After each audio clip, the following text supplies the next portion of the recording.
Astro divine நேர்கள் அனைவருக்கும் எனது இனிய வணக்கம். நான் உங்கள் டிஜி சுந்தரபாண்டி, சிவகாசி. அதாவது இந்த தலைப்பு அப்படின்னு சொல்லி பார்க்கும்பொழுது, இந்த 2025ஆம் ஆண்டு நவம்பர் மாதத்தில் கோச்சார கிரகங்கள் கொடுக்க போகின்ற நன்மைகள் என்ன, இந்த கோச்சார கிரகங்கள் என்னென்ன மாற்றங்களை நம்மளுடைய வாழ்க்கையில் இந்த 2025 கடைசி எண்ட் ஆஃப் பாயிண்டில் வந்திருக்கோம். எல்லாருக்குமே நன்மை கிடைச்சிருமா? ஏன்னா 2025 வந்து பார்த்திங்கன்னா பல விஷயங்களில் பல போராட்டங்களை பல பிரச்சனைகளை சந்தித்த ராசி அன்பர்கள் கொஞ்சம் அதிகமானவே இருக்காங்க. நிறைய பேர் நிறைய விஷயத்தை எதிர்பார்த்து அது இந்த நவம்பர் மாதத்துல இருந்தால் எனக்கு ஒரு வாய்ப்பு இருக்குமா, என்னோடய வாழ்க்கையில் ஒரு மாற்றம் வந்துடுமா அப்படின்னு சொல்லி ரொம்ப எதிர்பார்த்துருக்க அத்தனை விதமான விஷயங்களும் இந்த நவம்பர் மாதத்தில் நம்முடைய 12 ராசி நேயர்களுக்குமே கிரகங்கள் என்ன பண்ண போகுதுன்னா கொஞ்சம் பிரித்து கொடுக்க போகுது. அதுக்கு மிகப்பெரிய காரணம் யாருன்னு பார்த்தீங்கன்னா நம்முடைய சூரிய பகவான், அதற்கு பிறகு குரு பகவான். இந்த 2 கிரகங்களும் நம்முடைய வாழ்க்கையில் நடக்கவே நடக்காது, இது முடியவே முடியாது, இது எப்படி சமாளிப்பது அப்படின்னு ஒரு மிகப்பெரிய பாரத்தை சுமந்து கொண்டு இருப்பவர்களுக்கு பாரத்தை சுமக்க வேண்டாம். நீங்கள் கொஞ்சமாச்சும் ரெஸ்ட் எடுங்க, உங்கள் மனசை கொஞ்சம் ரிலாக்ஸ் பண்ணிக்கோங்க, நல்லதே நினைங்க, நல்லதே நடக்க போகுது அப்படின்னு சொல்லக்கூடிய அளவுக்கு நம்மளுடைய நவ கிரகங்கள் உங்களுடைய வாழ்க்கையில் மிகப்பெரிய மாற்றத்தை கொடுக்க போகிறாங்க. அப்படி பார்க்கும்பொழுது நம்மளுடைய சூரிய பகவான் வந்து பார்த்திங்கன்னா கிட்டத்தட்ட இந்த நவம்பர் மாதத்தில் 17ஆம் தேதிக்கு கரெக்டாக விருச்சிக ராசிக்குள்ள போயிறாரு. ஒரு பெரிய மாற்றம் ஏற்பட போகுது. 17ஆம் தேதி தான் பல நபர்களுடைய வாழ்க்கையில் மிகப்பெரிய ஒரு பிரகாசமான ஒரு வாழ்க்கை, எதிர்பார்த்த அத்தனை விதமான விஷயங்கள் நடக்க போகிறத நம்ம தெளிவாக பார்க்கலாம். சரி, வாங்க நம்ம உங்களுடைய ராசிக்கான பலன்களை பார்க்கலாம். துலாம் ராசி அன்பர்களுக்கு இந்த 2025 நவம்பர் மாதம் வெற்றிக்கான மாதமாக இருக்குமா, இல்லை எட்டி பார்க்குற மாதமாக இருக்குமா? இதுதான் கேள்வி. எப்போ பார்த்தாலும் எங்களை மட்டும் ஏன் குறி வைக்கிறாங்க? நாங்கள் யாரோடைய விஷயங்களையும் தலையிட மாட்டோம், யாருக்காகவும் போய் ஒரு அவங்கள்ட்ட போய் ஹெல்ப் கேட்குறது கிடையாது. நாங்கள் எங்கள் வேலை உண்டு, எங்கள் பாடு உண்டு, நாங்கள் காட்ட தான் இருக்கோம், எங்களை மட்டும் ஏன் போட்டு டிஸ்டர்ப் பண்ணிக்கிட்டே இருக்காங்க அப்படின்னு ஒரு கேள்வி வச்சுக்கிட்டே இருக்கு. ஏங்க அதுக்கான காரணமும் உங்களுடைய கிரகம் தாங்க. மெயினாக ஃபஸ்ட்டு புரிஞ்சுக்கணும், இந்த கிரகம் என்ன பண்ணுதுன்னா ஸ்ப்ளட் பண்ணி விடுது. உங்களுடைய வேகத்தின் தன்மைகளை என்ன பண்ணுறாங்க, ஸ்ப்ளட் பண்ணி விடுறாங்க. ஸோ அதன் அடிப்படையில் தான் கிட்டத்தட்ட வந்து பார்த்தீங்கன்னா கடந்த மாதங்களில் நீங்கள் நிறைய பிரச்சனைகளை எதிர்கொண்டீங்க. ஒரு மனசுக்குள்ள வெளிப்படையாக பேச முடியாத தன்மை கடந்த காலங்களில் இருக்கும். ஸோ இது மாறப்போகுது. நம்மளுடைய துலாம் ராசி என்பவர்களுக்கு ஒரு மாற்றத்தையும் ஏற்றத்தையும் சந்திக்கக்கூடிய ஒரு அற்புதமான ஒரு பொன்னான சிறப்பான மாதத்தை நம்ம அடி எடுத்து வைக்க போகிறோம் அப்படிங்கிறத முடிவெடுத்து. சரி, இது எப்போ இருந்து ஸ்டார்ட் ஆகும் அப்படின்னா நம்மளுடைய துலாம் ராசிக்குள்ளே தான் சூரியன் தற்போது நவம்பர் மாதத்தில் கொஞ்சம் வலிமை இழந்திருக்கிறார். ஆனால் கொஞ்சம் அவருடைய எனர்ஜி பவர் என்ன ஆகும்னா கொஞ்சம் கூடிக்கிட்டே இருக்கும். ஏன்னா நவம்பர் மாதங்கிறது வந்து பார்த்தீங்கன்னா கிட்டத்தட்ட ஒரு 6ஆம் தேதி 7ஆம் தேதிக்கு மேலே சூரியனுடைய வலு இன்னும் கொஞ்சம் அதிகரிக்கும். அவர் கரெக்டாக 17க்கு மேலே உங்களுடைய ராசிக்கு 2க்கு போயிடும். அப்போ ராசிக்கு 2ஆம் இடத்துக்கு சூரியன் போனது இருந்து தான் உங்களோட வேகம், உங்களுடைய பேச்சு,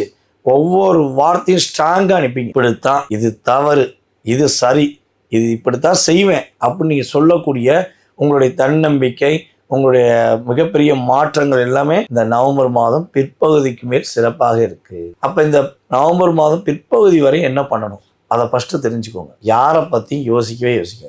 காலைல எந்திக்கிறீங்களா, உங்களுக்கு பிடிச்ச தெய்வத்தை மனசார வேண்டிக்கோங்க, உங்கள் இஷ்ட தெய்வத்தை வேண்டிக்கோங்க. வேண்டிட்டு உங்களுடைய வேலை உண்டு, உங்கள் பாடு உண்டுன்னு எவனா வந்து டிஸ்டர்ப் பண்ணிகிட்டே காமிச்சிக்கோங்க. இருடா இரு, எத்தனை நாள், இன்னும் 10 நாள் தான்டா, பந்தாடுவேன் பாரு உன்னைய, என்னை பேசக்கூடாது நான் சொல்லிக்கிட்டு இருக்க, இந்த அலுவலகத்தில் உன்னை வேலை சேர்த்து விட்டதே நான் தான், இந்த வீட்டில் உன்னை உள்ளே வர வச்சதே நான் தான் அப்படின்னு நினச்சி மனசுக்குள்ளே மட்டும் நினச்சிக்கோங்க. வெளிப்படையாக மட்டும் சொல்லிடாதீங்க. சொல்லிட்டீங்கன்னா இவங்க ஏற்கனவே உங்களை எப்படிலாம் தட்டலாம், எப்படிலாம் உருட்டலாம்னு நினச்சிக்கிட்டு இருக்காங்க, அவங்க உருட்டி எடுத்துருவாங்க. அப்போ இந்த மாதம் பிற்பகுதிக்கு மேலே ஒரு லிஸ்ட் எழுதிக்கோங்க. யார் யாரெல்லாம் உங்களை வச்சு செஞ்சாங்களோ அவங்கள வாழ்க்கையில் உங்களை வச்சே செய்ய முடியாத அளவுக்கு வாழ்க வளமுடன் சொல்லி நீங்கள் பண்ணிடணும். சரியா? இது இயற்கை அவங்களுக்கு கொடுக்குற வரப்பிரசாதம். நீங்கள் அதை பற்றி பயப்படவே தேவையில்லை. ஓகேவா? நீங்கள் எப்போயுமே யாருக்கும் துரோகம் பண்ண மாட்டீங்க. ஏன்னா துரோகங்கிறது உங்களுக்கு பிடிக்காது. என்னை கஷ்டப்படுத்துறவங்க கூட நல்லா இருக்கட்டும் தான் நினைப்பீங்க. ஆனால் ரொம்ப குடும்பப்படுத்திட்டாங்கல்ல, அதாவது ஒரு அது நமக்காட்டு போய் இருக்கும்போது நம்மளை பிடிச்சி டார்ச்சர் பண்ணும்போது ஒரு லிமிட்டை தாண்டி லாக் ஆகக்கூடாதுல அப்படின்னு நினைச்சிங்கன்னா மட்டும் அவங்களுக்கு நீங்க பாடம் கொடுக்கக்கூடிய ஒரு வார்த்தைகளால் ஒரே ஒரு வார்த்தை தான் சொன்னேன், நீ அப்படியே உட்கார்ந்துட்டான் பத்தியா அப்படின்னு நீங்க சொல்லக்கூடிய அளவுக்கு கிரகங்கள் உங்களுக்கு ஒரு வலிமையை கொடுக்கும். அதே போல நம்மளுடைய துலாம் ராசியில யாரெல்லாம் அரசாங்க வேலையில் இருக்கிறீர்களோ அல்லது அரசாங்க வேலைக்கு முயற்சி எடுக்கிறீங்களோ, இந்த 2 விஷயங்களும் நீங்க செய்வதாக இருந்தால் உறுதியாக இந்த மாதம் 17-18 தேதிக்கு மேல ஸ்ட்ராங்கா வெற்றி உண்டு சொல்லிடலாம். 2ஆம் இடத்தில் 11க்குரியவன் அமர்ந்து விட்டால் எவ்வளவு பெரிய லாக்கா இருந்தாலும் ரிலீஸ் ஆயிடும். பொருளாதாரத்துல ஒரு சிறப்பான தன்மை இருக்கும். நீங்க யாரையும் நம்பி இல்லை, உங்களை நம்பிதான் இந்த அத்தனை விதமான உறவுகளும் இருக்குங்கிறத நீங்க ப்ரூஃப் பண்ண முடியும். உங்களுடைய குழந்தைகள் மேல ரொம்ப ரொம்ப அக்கறை காட்டுவீங்க. குழந்தைகளை என் உயிர் அப்படின்னு நீங்க சொல்லக்கூடிய நபர் தான். ஆனா இப்ப கிட்டத்தட்ட கடந்த காலங்கள்ல உங்க குழந்தைகள் உங்களை கேர் பண்ண மாட்டேங்க, உங்க குழந்தைகள் உங்களை கண்டுக்கிறவே மாட்டேங்க. கஷ்டப்பட்டு 20-30 வயது வரையும் உன்னை நான் உருவாக்குனேன், ஏன் என்னை கண்டுக்கிற மாட்டீங்க, நான் இப்படி தனிமையில இருக்கேனே, எனக்கான ஒரு சந்தோஷத்தை கொடுக்க மாட்டியா அப்படிலாம் நீங்க ஃபீல் பண்ணிக்கிறீங்க துலாம் ராசிக்காரங்க. ஆனா வெளியே சொல்ல மாட்டீங்க. எப்படியா நம்ம குழந்தை நம்மளை பாசம் காட்டும்ல அப்படின்னு நம்மளுடைய துலாம் ராசி வயதான முதியவர்கள், ஒரு 50-60 வயசு உள்ள நம்முடைய சகோதர சகோதரிகள் யோசித்துக்கிறீங்க. கவலைப்படாதீங்க, உங்களுடைய நல்ல விதமான ஒரு வளர்த்த விதம்லாம் நல்ல விதம் தான். ஆனா இந்த கலியுகம் என்று சொல்லக்கூடிய இந்த யுகத்துல கண்டவர்களுடைய பேச்சை கேட்டுட்டு வந்தவர்களுடைய பேச்சை கேட்டுட்டு உங்களை கவனிக்காம இருந்திருக்கலாம். ஆனா உங்க குழந்தைகள் இந்த கோச்சார கிரக ரீதியாக உங்களை கவனிக்க போறாங்க, உங்க மேல அன்பு செலுத்த போறாங்க. இந்த அழுத்தத்தை விட்டு வெளியே வந்துடுவீங்க. நம்பிக்கையோடு இருங்க. நீங்கள் நேர்மையானவர்களாக உண்மையாக பாசம் வைத்து வளர்த்த உங்க குழந்தைகள் உங்களை தேடி வந்து உங்களை அன்பு செலுத்த போறாங்கிறத தெளிவா சொல்ல முடியும். அதே போல நம்மளுடைய துலாம் ராசி ஆண்கள் இந்த மாதத்தில் பெண்களிடம் எந்த ஒரு சூழ்நிலையிலும்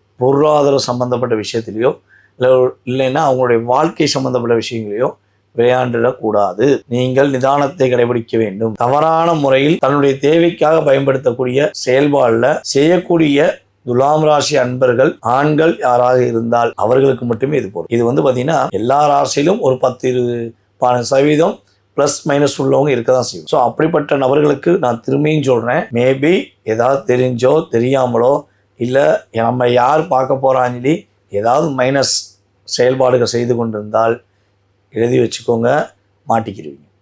அதனால் தயவு செய்து அப்படி ஒரு தவறுகள் செய்தால் திருத்திக் கொள்ளுங்கள். உங்களுடைய மனைவியை உண்மையாக நேசிக்க கற்றுக்கொள்ளுங்கள். இல்லை என்றால் அதற்கான ஒரு சின்ன தாக்கம் ஏற்பட்டுவிடும். இதில் கவனமாக இருந்தால் பாதிப்பு கிடையாது. நல்லவர்களுக்கு நேர்மையானவர்களுக்கு நான் சொன்ன விஷயம் பாதிப்பை கொடுக்காது. யார் பார்க்க போகிறா, யார் இது தெரிய போகுதுன்னு நினச்சி தன்னுடைய அதிகாரத்தாலும் தன்னுடைய பொருளாதார ஒரு வீரியத்தாலும் தவறுகள் செய்பவர்கள் தண்டிக்கப்படுவார்கள் என்பது நிதர்சனமான உண்மை.